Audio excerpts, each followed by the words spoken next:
В наше время существует множество музыкальных инструментов. Благодаря глобализации и индустриализации купить можно все, что угодно.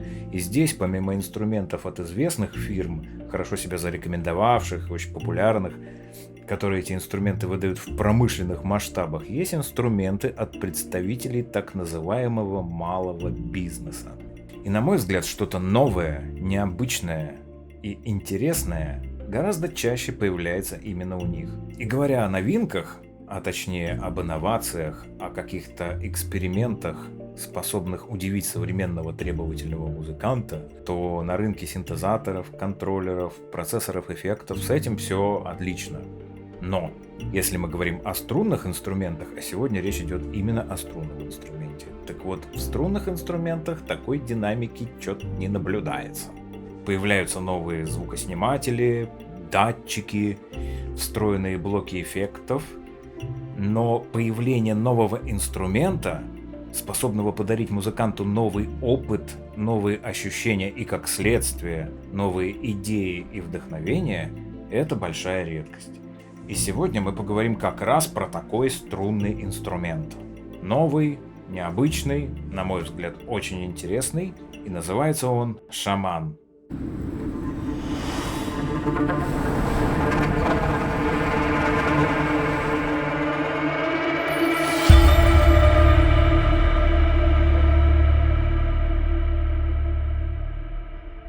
И сейчас мне бы очень хотелось взять, откуда-нибудь вот отсюда достать инструмент и показать его вам, поиграть, послушать, пообсуждать, но технически это невозможно сегодня, поэтому раз инструмент не едет к нам, то мы поедем к инструменту и заодно познакомимся с его создателем. Знакомьтесь, Виктор Григорьев, гитарный мастер, изобретатель и музыкант. С ним я познакомился относительно недавно, но за это время шаман из неуверенного прототипа вырос в законченный, продуманный до мелочей инструмент. Мне очень приятно, что я тоже внес маленький вклад в разработку шамана, и пара моих советов была мастером услышана. А начнем мы с того, что попросим Виктора рассказать о себе, о том, как он пришел к шаману и что было до него. Прежде чем ответить, я знаю о том, что люди не любят, когда много говорят в кадре, а сразу хотят действий, поэтому я постараюсь быть краток. Все достаточно просто. Увлечение музыкой у меня с детства, благодаря моим родителям. Опыт работы с музыкальными инструментами, конечно, появился несколько позже. Я долгое время работал в одной из постсоветских, скажем так, первых кооперативных компаний по производству электрогитар «Рустон». Я работал там сборщиком, единственным, кстати, сборщиком.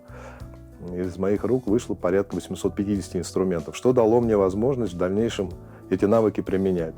Потом я работал в компании «Сома», которую основал Улад Кремер, и делал такие инструменты, как Двина. Поэтому мой путь к шаману, который вот сегодня я хотел бы показать всем, он вполне предопределен был заранее.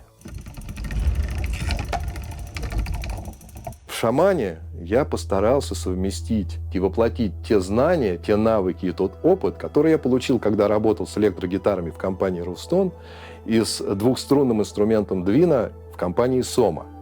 И шаман в данный момент представляет из себя некий симбиоз между электрогитарой и виолончелью. Вот шаман, вот так он выглядит. У него виолончельная мензура, чуть меньше. И возможность использовать при игре все гитарные техники, все возможные гитарные техники, за исключением тех, которые подразумевают использование машинки. Накладка может быть более плоской, для того, чтобы было удобно играть людям, которые используют гитарные приемы игры на инструменте. Он имеет 2 басовых колка и 2 гитарных колка. Это позволяет совмещать виолончельные струны в полном комплекте, либо ставить басовые струны с гитарными вместе. То есть, короче говоря, получается, что в этом инструменте практически неограниченное количество возможностей как в настройке, так и в поиске каких-то звуковых решений.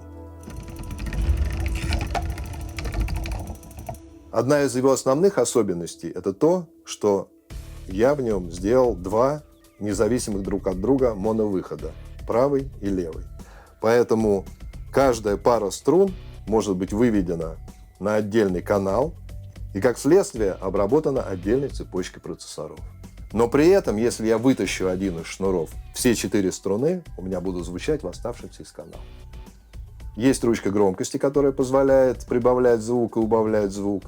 Это важно, потому что когда музыканты, мне говорили, ставят инструмент на пол, то при громкости этот удар остается в порталах. А когда из порталов звучит по десятку киловатт с каждого, мало не покажется. Я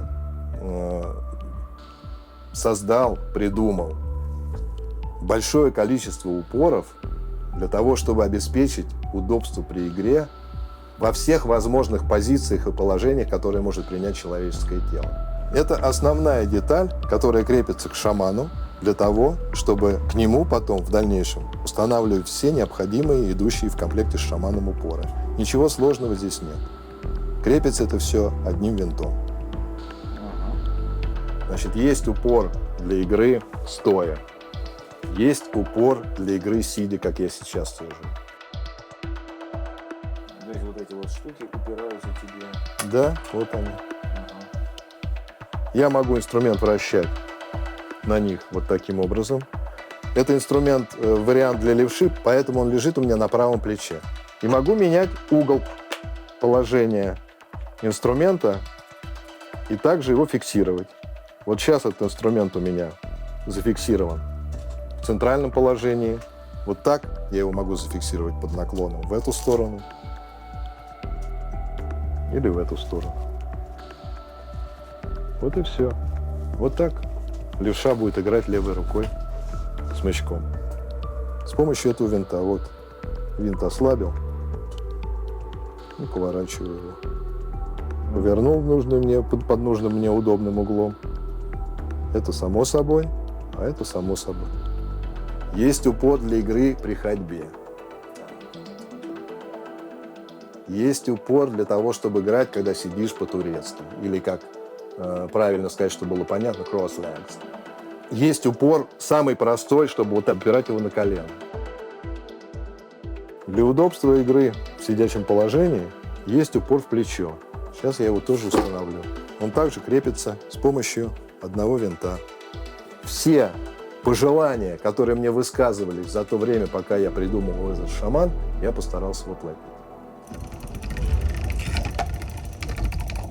Я, конечно, не собираюсь останавливаться на достигнутом. И помимо вот различных удобных упоров для удобного и комфортного использования инструмента во время игры, я хотел бы поработать и с электронной частью. Встроить выход на наушники, тюнер и какой-нибудь самый простой эффект для комфортного восприятия звука, ну, может быть, самую маленькую реверберацию. Я хочу, чтобы, глядя на это видео, человек понимал, что это налаженное, серьезное производство. Не кустарное никоим образом.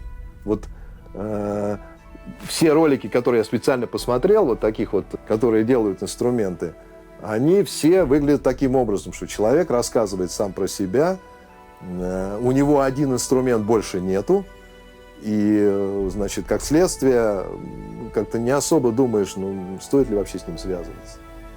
Поэтому я хочу, чтобы в этом видео было сразу видно, что производство налаженное, серьезное, основательное и вполне, так сказать, оправдывающее все надежды, которые на этот инструмент будет возлагать покупатель потенциальный. Все люди делятся на две категории. Люди ни на что не способны, и люди, способные на все. Вот я, наверное, больше принадлежу ко второй категории. В каждом деле, в каждом действии, как в каждой песне, должен быть кач и мясо. Вот когда есть кач и мясо, все в полном порядке. В общем, шаман – интересный и необычный инструмент. Хотелось бы мне с ним поближе познакомиться, поэкспериментировать с выходами, с разным строем и, конечно же, запилить обзор и поделиться опытом использования. И все это в будущем, я надеюсь, случится. А сегодня получился просто рассказ об инструменте и о его создателе. Жаль, не поиграли сегодня. Кому-то в этом плане повезло больше, но ничего, и на моей улице когда-нибудь наступит праздник. Ну, а на сегодня все.